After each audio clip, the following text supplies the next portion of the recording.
தெய்வத்தின் குரல் இரண்டாம் பாகம். புராணம் பல வரலாறுகளிடை தொடர்பு. ஒரு ஸ்தல புராணத்தில் இருக்கிற சம்பவத்தை சம்பந்தப்படுத்தி இன்னொன்றில் வருகிறது. இப்படி பல புராணங்களுக்கிடையே ஒரே கதையாக தொடர்பு படுத்தி சொல்லியிருக்கிறது. இன்டர் கனெக்டடாக சொல்லியிருக்கிறது. எல்லாவற்றையும் சேர்த்து படித்தால்தான் முழு கதையும் தெரிகிறது. இம்மாதிரி ஒரு ஸ்தல புராணத்தில் விட்ட இடத்தில் இன்னொன்று தொடங்குவதாக அநேகம் இருப்பதே ஸ்தல புராணங்கள் பொய்யில்லை என்பதற்கு ஒரு சான்றாக இருக்கிறது. ஸ்தல புராணங்களுக்குள்ளே மட்டும் இல்லாமல் 18 மகா புராணங்கள், உப புராணங்கள், இவற்றில் பல அம்சங்களை கூட ஸ்தல புராணங்கள் தான் பூர்த்தி செய்கின்றன என்பதை பார்க்கும் போது இவற்றின் ஆத்தென்டிசிட்டி, நிஜத்தன்மையை பற்றி மேலும் உறுதியாகிறது. உதாரணமாக, அம்பாளும் ஈஸ்வரனும் கைலாசத்தில் சொக்கட்டான் ஆடினார்களாம். நான் தான் ஜெயித்தேன் என்று 2 பேரும் அபிப்பிராய பேதமாக சொன்னார்களாம். பல தினுசாக லோகத்துக்கு தர்மங்களை எடுத்து காட்டுவதற்காக சுவாமியும் அம்பாளும் இப்படியெல்லாம் கூத்தடிப்பார்கள்.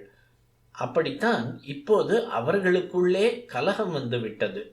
காசு வைத்து இந்த மாதிரி பந்தயம் ஆடினால் எவரும் ஒழுங்கு தப்பி போகும்படிதான் ஆகும் என்று காட்டுகிற மாதிரி சொக்கட்டான் ஆட்டத்தின் முடிவில் கலகம் வந்ததாக ஆட்டம் போட்டார்கள். தன்னுடைய உடைமையை எல்லாம் பந்தயம் வைத்து தோற்று போன சுவாமிக்கு கோபம் வந்து அம்பாளை நீ பூலோகத்தில் போய் பசுவாக தெரிந்து கொண்டிரு என்று சாபம் கொடுத்து விட்டார். அவர் பசுபதி. வெறித்து திரிந்து கொண்டிருக்கிற இந்திரியங்களான பசுக்களை அடக்கி வைக்கிற பதி அவர். அகங்காரம் பிடித்த ஜீவனுக்கு இந்த அனுகிரகத்தை பண்ணமாட்டார் என்று காட்டுவதற்காக சாக்ஷாத் பராசக்தியை போக்கிடமில்லாத பசுவாக திரிந்து கொண்டிருக்கும்படி ஆக்ஞை பண்ணிவிட்டார். மகா சக்தியாக இருக்கப்பட்ட அம்பாளும் உடனே தன் தப்பை உணர்ந்து அவருக்கு அடங்கிய பதிவிரதையாக இந்த கற்பு நெறி உலகத்துக்கு தெரிவதற்காக ஒரு சாதாரண பசுமாடாக ஆகி பூலோகத்துக்கு வந்து திரிய ஆரம்பித்து விட்டாள். கோமாதா குஹஜன்ம பூஹு என்று அம்பாளுக்கு சஹஸ்ரநாமாவில் பேர் சொல்லி இருக்கிறது. இப்படி கோமாதாவாக பூலோகத்துக்கு வந்து விட்டாள்.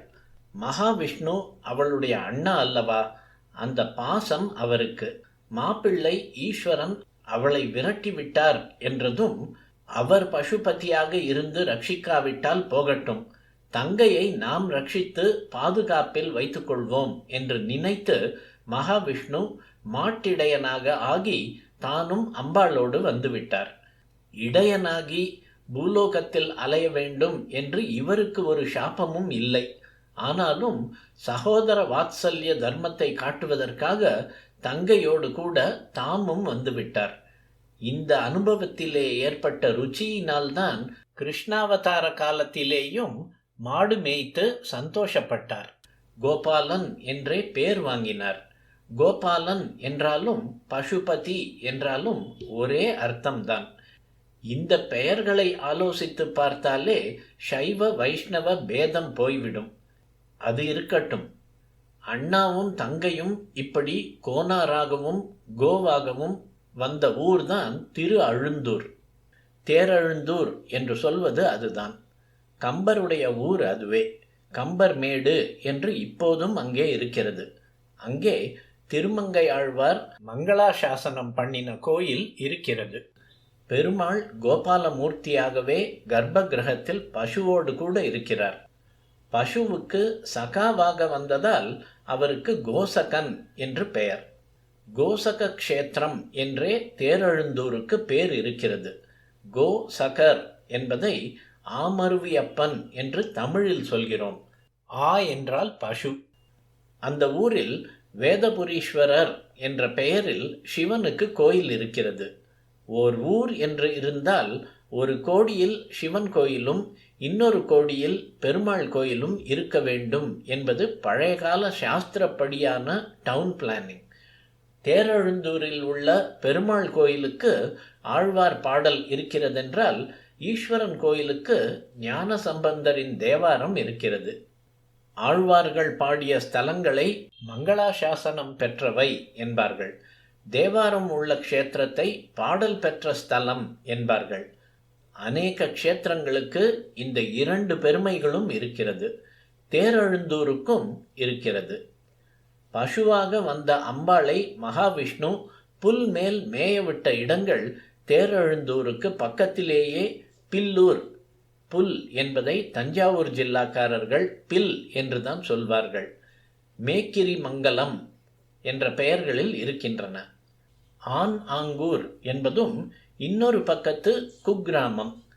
அதுவும் பசு தெரிந்ததற்கு அடையாளமாக பெயர் வைத்து கொண்டிருக்கிறது. ஆன் பசு. பசு புல் மேயும்.